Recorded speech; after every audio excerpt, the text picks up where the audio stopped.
అందరికీ నమస్కారం. ఈరోజు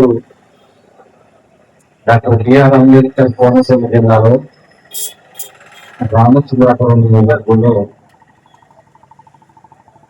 మున్సిపల్ ఆఫీస్ ఎదురుగా ఉన్నటువంటి డాక్టర్ వైఎస్ రాజశేఖర దగ్గర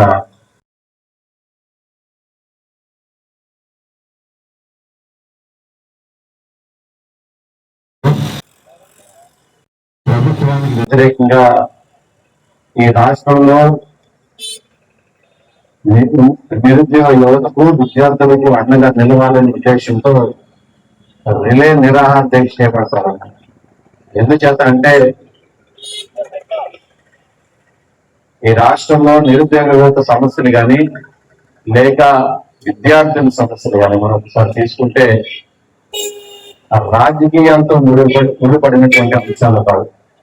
ఈ లక్షలాది మంది పేద కుటుంబాలతో ముడిపడినటువంటి అంశం కనుకనే మా నాయకుడు వైఎస్ జగన్మోహన్ రెడ్డి గారు వారందరికీ అండగా నిలవాలనే ఉద్దేశంతో ఈ యొక్క కార్యక్రమం పెద్ద ఎత్తున 175 నియోజకవర్గాల్లో ఈ యొక్క రిలే నిరాహార దీక్ష చేపడతాం. ఎన్నికల ముందు నారా చంద్రబాబు నాయుడు గారి ప్రభుత్వం ఈ రాష్ట్రంలో ఉన్నటువంటి నిరుద్యోగ యువతకు కానీ విద్యార్థులకు కానీ అనేక రకాలుగా హామీలు ఇవ్వడం జరిగింది అన్నారు.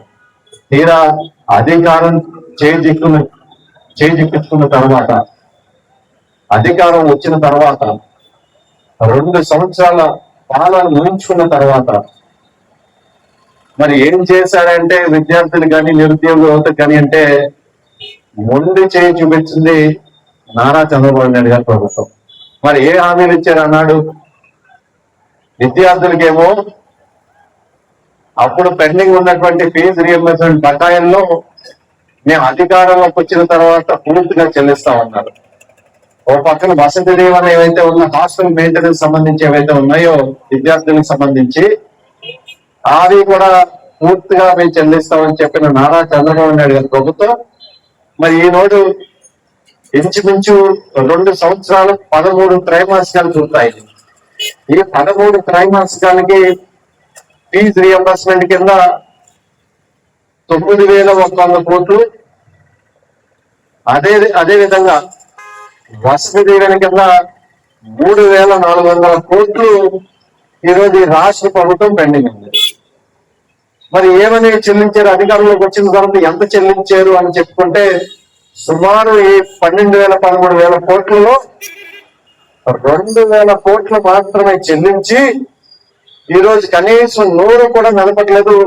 మిగతా పెండింగ్ బిల్లుల గురించి మరి చెల్లిస్తారా లేదా అని కూడా ఎక్కడ కూడా విద్యాశాఖ మంత్రి కానీ నారా చంద్రబాబు నాయుడు గారు కానీ లేదా పవన్ కళ్యాణ్ గారు కానీ ఎక్కడ కూడా స్పందించట్లేదు.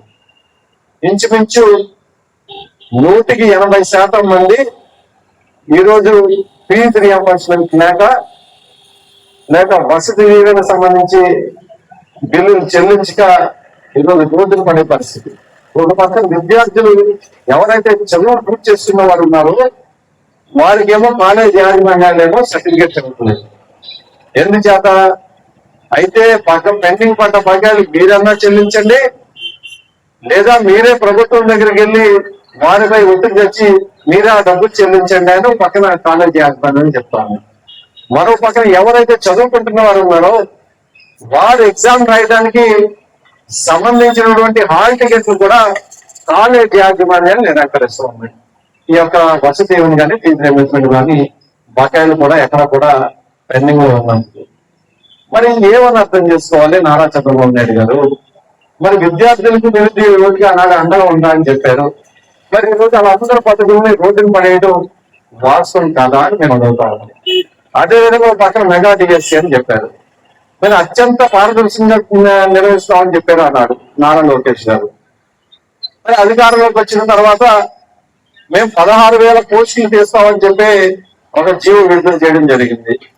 మరి అత్యంత పారదర్శకంగా నిర్వహించాల్సిన మెగా డిఎస్సీలో ఒక అవుట్ సోర్సింగ్ ఉద్యోగి కృష్ణాపట్నం తయారీలో భాగస్వామ్యం కల్పించి తీరా మెగా డిఎస్సీ రిజల్ట్స్ వచ్చిన తర్వాత అదే అవుట్ సోర్సింగ్ ఉద్యోగి ఈ రోజు రాష్ట్రంలో టాప్ ర్యాంకర్ గా నిలవడం అనేది వాస్తవం కాదా అని మేము అడుగుతా ఉన్నాం.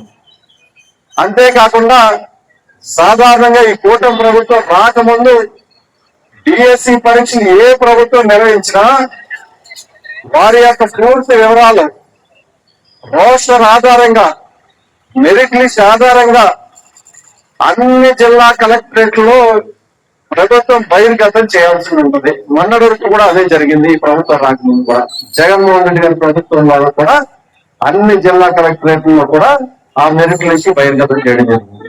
కానీ ఈ డిఎస్సి పరీక్ష నిర్వహించిన తర్వాత ఏ కలెక్టరేట్ లో కూడా ఎవరైతే డిఎస్సి పరీక్షలు ఎవరైతే ఉత్తీర్ణులు అయ్యారో రోస్టర్ ఆధారంగా బహిర్గతం చేయాల్సిన వివరాలు కూడా ఏ జిల్లా కలెక్టరేట్లుగా బహిర్గతం చేయలేదు. చేయకపోగా స్పోర్ట్స్ కోటా అని చెప్పి ఎవరైతే తన మనుషులు ఉన్నారో ఫేక్ సర్టిఫికెట్లతో ఆ యొక్క ఉద్యోగాన్ని పెంచడం జరిగింది. ఏ విధంగా ఇప్పించారు? జీవో నంబర్ 4, జీవో నంబర్ 47 ఈ 2 జీవోలు తెరపైకి తీసుకొచ్చి రాత పరీక్ష లేకుండా, ఎటువంటి ఇంటర్వ్యూలు కండక్ట్ చేయకుండా నేరుగా సర్టిఫికేట్ ఆధారంగా, స్పోర్ట్స్ సర్టిఫికేట్ ఆధారంగా ఈరోజు దాదాపు 400 పైచిలకు మందికి ఈరోజు స్పోర్ట్స్ కోటా అని చెప్పి ఈరోజు మెగా డిఎస్సి పరీక్షలో ఉత్తీర్ణయ్యారని చెప్పి ఈరోజు ఉద్యోగాలు కల్పించడం జరిగింది. మరి ఇవన్నీ ఏమని అర్థం చేసుకోవాలి? పక్క మెరిట్ లిస్ట్ బహిర్గతం చేయక, ఇంకో పక్క ఎవరైతే ప్రశ్నాపత్రం తయారీలో టాప్ ర్యాంకర్ గా నిర్వహించినటువంటి వ్యక్తి వివరాలు బయట పెట్టకుండా, మరో పక్కనేమో స్పోర్ట్స్ కోటాలో ఫేక్ సర్టిఫికేట్లకు సంబంధించి 400 పైచిలకు సంబంధించి ఉద్యోగాలు కల్పించి ఒక్కొక్క ఉద్యోగానికి 15 నుంచి 20 లక్షల ఉద్యోగాలు చేతులు మారిందనేది వాస్తవం కాదా అనేది మేము వైఎస్ఆర్ కాంగ్రెస్ పార్టీ తరఫున అడుగుతా ఉన్నాం. మరి ఏం న్యాయం చేశారు ఈ రాష్ట్రంలో నిరుద్యోగ యువతకు కానీ, విద్యార్థులు కానీ మీరు ఏం న్యాయం చేశారనేది నారా చంద్రబాబు నాయుడు గారి, నారా లోకేష్ గారు కానీ మీరు చెప్పాలి. మరి నిరుద్యోగ యువత గురించి మేము ఉద్యోగం కల్పిస్తామని చెప్పారు ఆనాడు. మరి ఈరోజు కేంద్ర గణాంకాల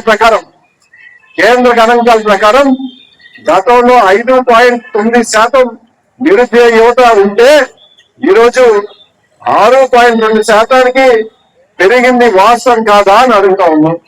ఇంచుమించు ఈ కూటమి ప్రభుత్వంలోనే ఈ రాష్ట్రంలో నిరుద్యోగుల యువత పెరిగారనేది వాస్తవం. పూర్తిగా నారా చంద్రబాబు నాయుడు గారు కానీ, నారా లోకేష్ గారు కానీ వైఫల్యం చెందారనేది కేంద్ర గణాంకాల ప్రకారం మనం చెప్తా ఉన్నాం.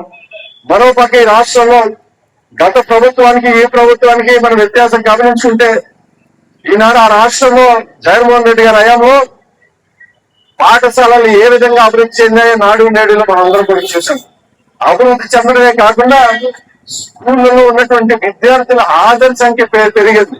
కానీ కూటమి ప్రభుత్వం వచ్చిన తర్వాత అదే విద్యార్థుల హాజరు సంఖ్య ఇంచుమించు 5 లక్షలకి పడిపోయింది. అంటే 40 లక్షల నుంచి 5 లక్షలకి, గతంలో 40 లక్షలు ఉంటే విద్యార్థుల హాజరు సంఖ్య ఉంటే రాష్ట్రంలో అన్ని పాఠశాలలు, ప్రభుత్వ పాఠశాలలో ఈరోజు అది కాస్త 5 లక్షల పైచిలకు పడిపోయింది. 32 లక్షల మంది ఎంతమందో ఈరోజు కేవలం విద్యార్థులు ప్రభుత్వ పాఠశాలలో చదువుకుంటా ఉన్నారు. మరి ఇదంతా విద్యాశాఖ మంత్రిగా ఉన్నటువంటి నారా లోకేష్ గారు వైఫల్యం కాదా అని మేము అడుగుతాము. మేము అదే డిమాండ్ చేస్తాము. మెగా డిఎస్సిలో అవినీతి అక్రమాలు జరిగినాయి అనేది వైఎస్ఆర్ కాంగ్రెస్ పార్టీ బహిర్గతం చేయడం కాకుండా ఈ రాష్ట్రంలో ఉన్నటువంటి నిరుద్యోగ యువత కూడా రోడ్డు నీకి ఏ విధంగా మెగా డిఎస్సి నిర్వహించారో వారే చెప్తా ఉన్నారు. మరి మీకు చిత్తశుద్ధి ఉంటే, ఈ కూటమి ప్రభుత్వానికి చిత్తశుద్ధి ఉంటే, నారా లోకేష్ గారికి చిత్తశుద్ధి ఉంటే తక్షణమే సిబిఐ ఎంక్వైరీకి ఒప్పుకోండి, సిబిఐ ఎంక్వైరీ చేయించండి. లేని పక్షంలో ఖచ్చితంగా అవినీతి అక్రమాలు డిఎస్సి పరీక్ష నిర్వహణలో జరిగినాయి అనేది సుస్పష్టంగా కనబడుతున్నాయి. ఆధారాలతో సహా, వీడియోతో సహా. మొన్న కోనసీమ జిల్లా కలెక్టర్ గారికి మేము వైఎస్ఆర్ కాంగ్రెస్ పార్టీ తరఫున నాయకులు అందరూ కూడా కలిసి వెళ్ళి ఇచ్చాము.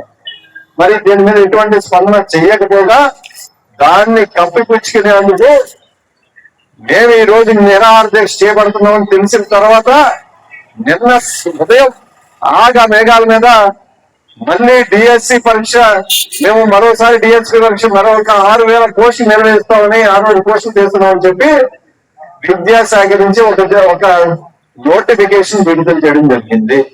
మరి అన్ని కూడా గమనించుకుంటే ఈ ప్రభుత్వం పూర్తిగా వైఫల్యం చెందింది. విద్యాశాఖ మంత్రిగా నారా లోకేష్ గారు పూర్తిగా వైఫల్యం చెందారు.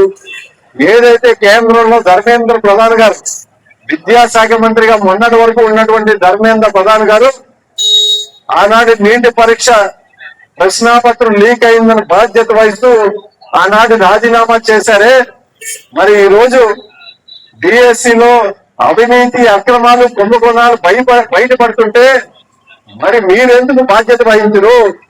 తక్షణమే నారా లోకేష్ గారిని రాజీనామా చెయ్యండి అనేది వైఎస్ఆర్ కాంగ్రెస్ పార్టీ తరఫున డిమాండ్ చేస్తున్నాం.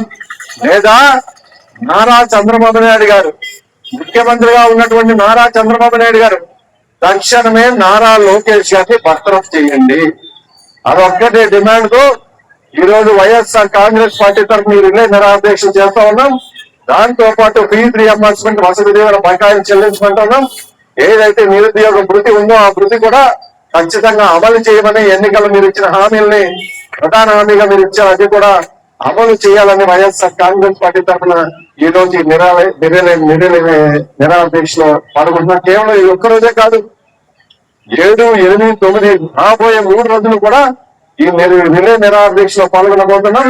10వ తారీఖున పెద్ద ఎత్తున రామచంద్రపురం నియోజకవర్గంలో వైఎస్ఆర్ కాంగ్రెస్ పార్టీ కార్యాలయం నుండి రాజగోపాల సెంటర్ వరకు వైఎస్ఆర్ కాంగ్రెస్ పార్టీ శ్రేణులు అందరూ కూడా ర్యాలీలో పాల్గొని కేవలం మేమే కాదు ఈ నియోజకవర్గంలో ఉన్నటువంటి నిరుద్యోగ యువతులు గాని విద్యార్థులు గాని విద్యార్థుల తల్లిదండ్రులు గాని అందరూ కూడా ఆహ్వానిస్తున్నాం. ఈ ప్రభుత్వం దిగి వచ్చేంత వరకు పోరాడదాం. ఖచ్చితంగా దిగి వచ్చేంత వరకు కూడా ఈ రాష్ట్రంలో ఉన్నటువంటి విద్యార్థులు అందరూ కూడా లేదా నిరుద్యోగ యువతకు వైఎస్ఆర్ కాంగ్రెస్ పార్టీ అండగా నిలుస్తుందని ఈ సందర్భంగా మనం చేసుకుంటాం. Thank you.